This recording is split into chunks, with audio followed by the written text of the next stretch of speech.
Hello, good evening. It's 10 p.m. in Accra and midnight in Copenhagen. Wherever you're watching us from, you can follow us on our live stream on Facebook, our Facebook page, and on 3news.com. In the day's highlights for today, the Ghana Education Service extended the placement of candidates into senior high schools. About 150,770 qualified BEC candidates who have still not been placed have 2 extra days to complete placement.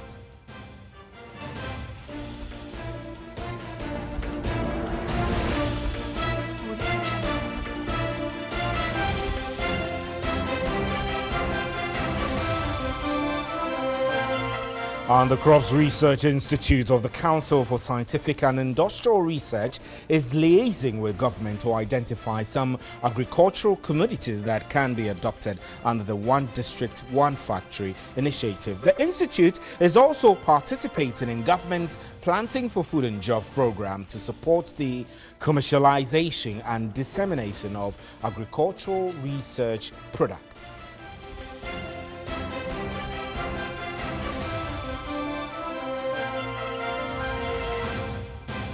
And an educationist, researcher and development expert, Professor David Miller, is asking government to stop dumping chemical fertilizers on farmers and encourage the use of organic fertilizers. Professor Miller wants government to consider putting up organic fertilizer production factories under its One District, One Factory policy. And a swift intervention by the military and police deployment in Konya and Alavanyo has prevented what would have been another Alavanyo Kweme bloodshed. The Sunday afternoon attack reportedly began from the mountain between Inkonya-Tai and Alavanyo Kweme, popularly referred to as Toje.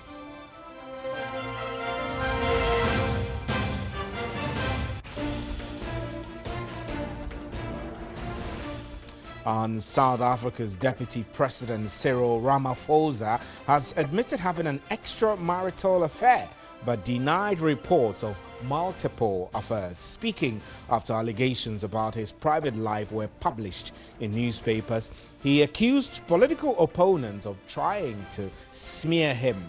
Mr. Ramaphosa is planning to contest the leadership of the governing African National Congress, ANC. President Jacob Zuma steps down from the post later this year. The United States of America has joined condemnation of North Korea after it tested what it says is a more advanced nuclear weapon. Pyongyang said it has successfully trialed a hydrogen bomb that could be loaded on a long-range missile. President Donald Trump is, in a tweet, described North Korea's words and actions as very hostile and dangerous, unquote.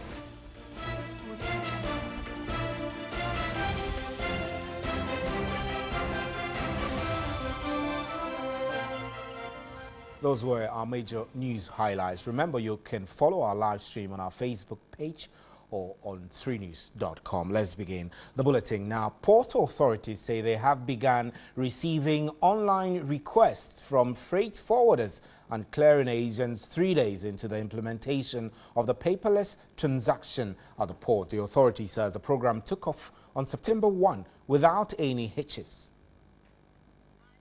A team of port officials, including the Director General of the Ghana Ports and Harbours Authority, Paul Asari Ansah, the Tema Port Director, Edward Osei, toured various centres to ascertain the progress work. Because September 1 was a holiday, the port authorities indicated that the port delivery unit, which required clearance transactions, did not work, but the other sides were operational. On Friday, 2 people made requests online and were duly served according to the Port Authority's operational team. But on Saturday, September 2, as expected on weekends, the revenue center was a bit slow, though pockets of clearing agents came to the GPHA Revenue Center to make enquiries about how to make their requests online. The General Manager, Marketing and Corporate Affairs, Esther Jebidonko, says a customer service center would be built to assist clearing agents to use the online systems.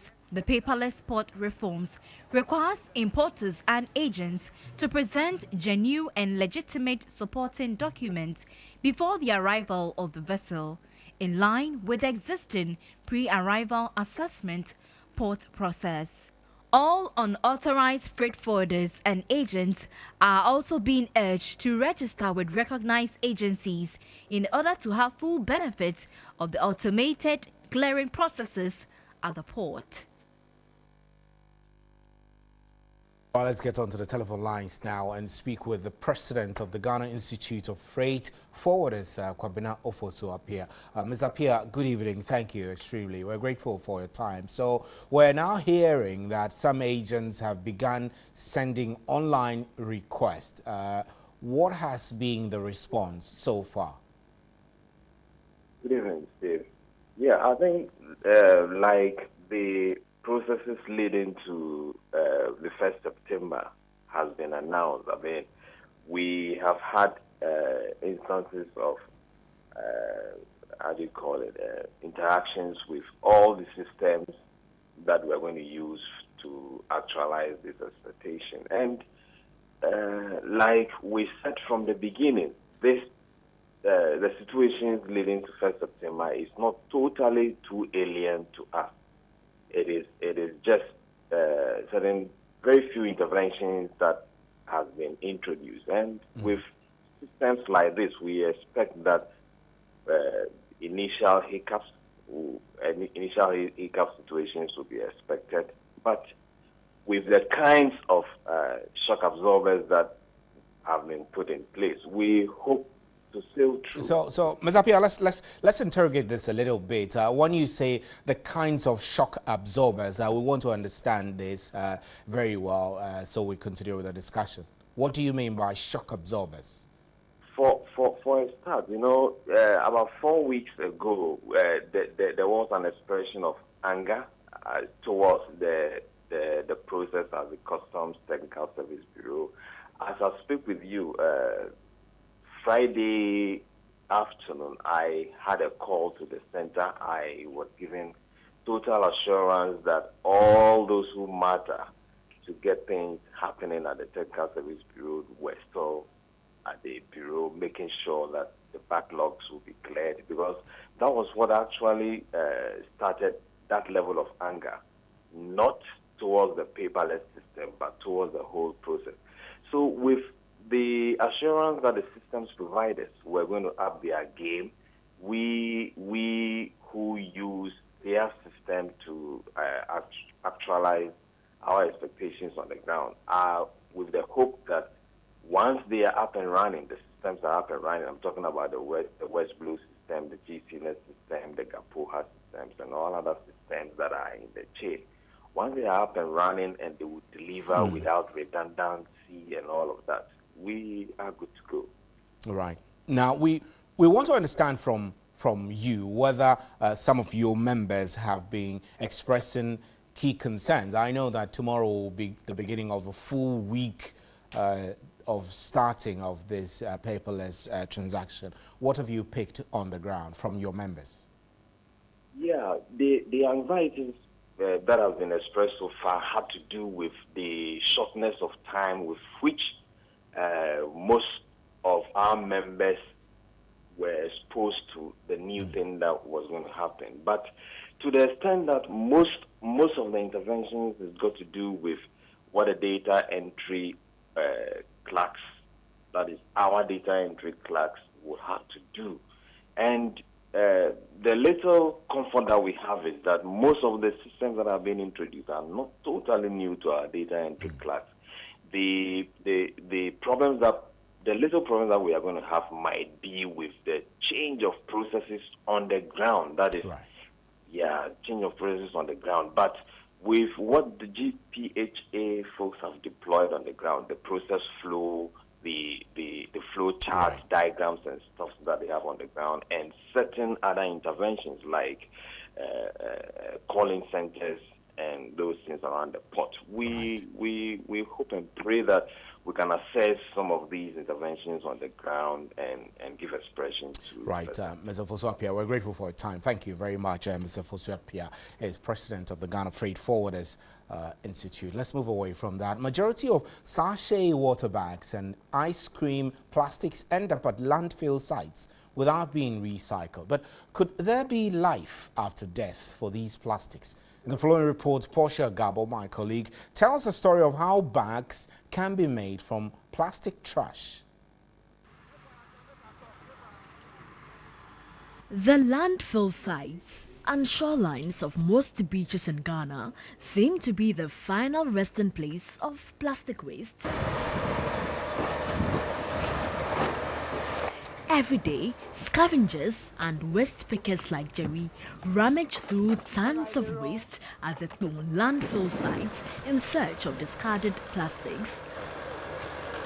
After sorting the plastic from the waste, we have those who came close to us and they buy it from us.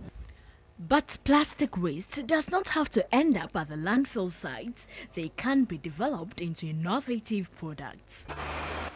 Trashy Bags, an eco-friendly business, has found a way to prove that there is life after death for plastic waste. When sachet water bags, ice cream wrappers and materials from billboard advertisements are taken off the streets of Accra, they are dumped here for a fee. Approximately 180,000 sachets are collected and processed every month. Before the sachets can be sewn together to form the final product, they must be sorted out, cut open, thoroughly washed, dried and straightened. Once the sachet sheets are prepared, templates are used to draw the shapes for future products and the basic outlines are cut out. Sheets prepared in this way are then handed to the workers who sew them together according to a predefined procedure. Plastics are not meant to be discarded. They are meant to be used over and over again. So next time you take that sachet water, you may not want to throw it away because you may get a bag out of trash. Plastic waste in the country is becoming an alarming problem, and we're all aware about that. The repercussions are very huge. As well, we know that it's a very useful packaging material. So what we've done for close to a decade now is identifying the problems, at the same time also finding practical solutions. The smart bags, all made from water sachets and local fabric, can hold up to 18 kilograms. With Kenya joining countries such as China and Rwanda in banning plastic bags, will it be the solution to the plastic waste menace in Ghana? Project Director at Trashy Bags says Ghana should rather invest in recycling plastic waste. Banning plastic completely is one of the solutions, but if you consider all the different support that we had with this kind of material in terms of packaging, I think that we have to intensify recycling, support industries that are into recycling, and then the awareness creation is also very important, because we've realized that it's not just people not wanting to recycle, but it's also because people don't understand this kind of material, that it can take thousands and thousands of years to biodegrade. By making useful and attractive bags and other products directly from the sachets, Trashy Bags have demonstrated that plastic waste can still be useful long after it has outlived its original purpose. Interesting story there. This is still News at 10. We're live from the News Hub at Addis Ababa. We'll be right back.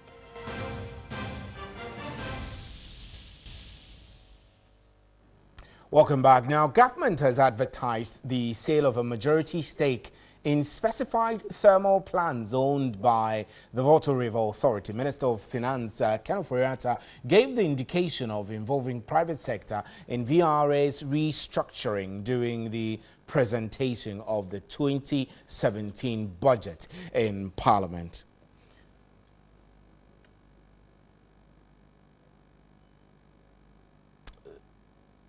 So let's quickly get onto Skype now and speak with energy consultant Kojo Poku, who is joining us now. Good evening, Mr. Poku. We're grateful for your time. Now, we know that it's very expensive for government to run these thermal plants, and the move from government could have good or bad implications. So from where you stand, is this a good move, or you would say is a very bad move? No, it is. Good evening and good evening to your viewers. You know, the restructuring of VRA is into two phases. Government is splitting VRA into VRA hydro and VRA thermal. Now, instead of government owning some of these power plants 100%, you know, many a times the problem with these government ownership is when you have maintenance and upkeeps. Now, there is profitable, and it's unfortunate that everything that we have had in Ghana that is government run does not get the required maintenance and does not make profit. Now, the power purchase agreement, which most of these private companies come into Ghana to try and sign, if government opens the door of VRA and private companies can now partner or buy into some of these generating capacity, then there will be money available for government or the VRA thermal to do the needed maintenance. So it is a good idea. It will bring in more capital. Government can actually make some money of these decisions. But Mr. Poku, there are those who question whether the involvement of the private sector this way is effective. For example, if the private sector is that strong, why do they not now start to put in the infrastructure and operate it? Why wait till government makes millions and millions of investments into the infrastructure and then they come and take the maintenance or management of the facility? Is this fair? No, but the private sector have led the way. Until now, most of the, when the TICO and the TAPCOs, which need maintenance and government is trying to bring the investment, you will know and you've heard that there is over 30 PPAs, power purchase agreement, that private institutions or private companies have signed.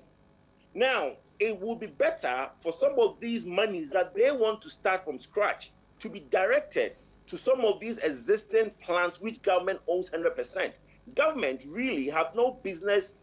VRA has always been a government arm where because power is everything. Now, if there's no power, we all know the problem from 2012 to today, where doom saw and is even to a large extent made the NDC government unpopular. So it's not that the private sector does not want to invest in that sector, but also you need their partnership with government to make sure that the existing government infrastructure get the needed maintenance.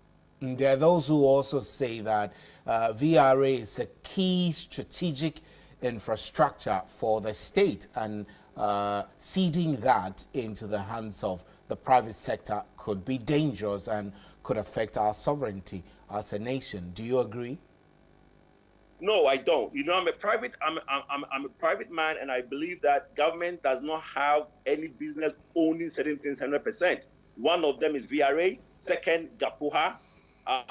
There are quite a lot of strategic investments that we have in this country, and government have no business owning 100%. Now, government involving private sector does not mean that government is going to sell them 100%. Government can sell 51% and take 49%, but let the operatorship for the private sector to come in. It doesn't mean that the private sector is coming in and increase prices, because they cannot do that.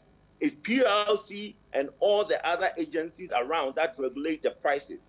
But the needed investment, the downtime which will happen because there's no maintenance, in times when we need to buy gas or crude oil to power some of these plants, the private sector will be able to do that more efficiently than government. Mr. Poku, I know that basically VRA's core duty is generation, and we're told actually that VRA's operation is about 98% efficient, and the challenge really has been with distribution. So if the challenge is distribution, where ECG comes in, how then do we make a decision to sell off assets of VRA? That beats my mind. Well, there are two phases. There are a lot of deregulation going on in the power sector. The distribution is a problem, yes, but ECG can only distribute what is given to them. So when we had Doomsaw, and we had load shedding, it wasn't that all the power was to the distributor and he couldn't distribute. There was no power being generated. That is why they are dividing it into two. VRA Thermal would have a core function of looking at thermal plants. VRA Hydro will look at the Pong and the Kosumbo and all the future hydropower projects that will come on stream. Now, if you look at the distribution end of it, we look at the compact, the meter compact, which is coming up, and you're going to have a concession of 20 years going to a private sector. So you can see that it's a long-term vision of the government, not only the MPP government. This thing has been going on since 1984. Right, Mr. Poku, quickly, I need to sneak in this one because we're running out of time. The government of Ghana last month signed an MOU with Equatorial Guinea for the provision of liquefied natural gas. We're told that we're expecting about 150 to 200 million cubic liquefied natural gas. How crucial is this MOU? To me, it's much ado about nothing. When I heard about that MOU, I don't understand why the government would do that. You know, to supply LNG into Ghana, it's not immediate. This, we are talking about 2-3 years for the regasification plant in Takrady to be built. Now, if you look at the gas projection for Ghana in the next 3-4 years, we have excess. Even early power plant does not use the excess from 10 or the Sankofa and all the HES and all the development coming on board. Ghana, our outlook for gas in 3-4 years is excess. So I don't really see the MOU for LNG from Equatorial Guinea because it's going to end up being more expensive than our gas that we do locally. So to me, it's just an MOU. So much ado about nothing. Right, Mr. Poku, we're grateful for your time. Thank you very much, Kojo Poku, for joining us. Kojo Poku is an energy expert, and you heard his views there. I'm Stephen Enti. We're grateful that you made time to be with us for News at 10. That's how we end the bulletin, and please enjoy the rest of our programs. And there is more news at 3news.com. On behalf of the crew here, good night.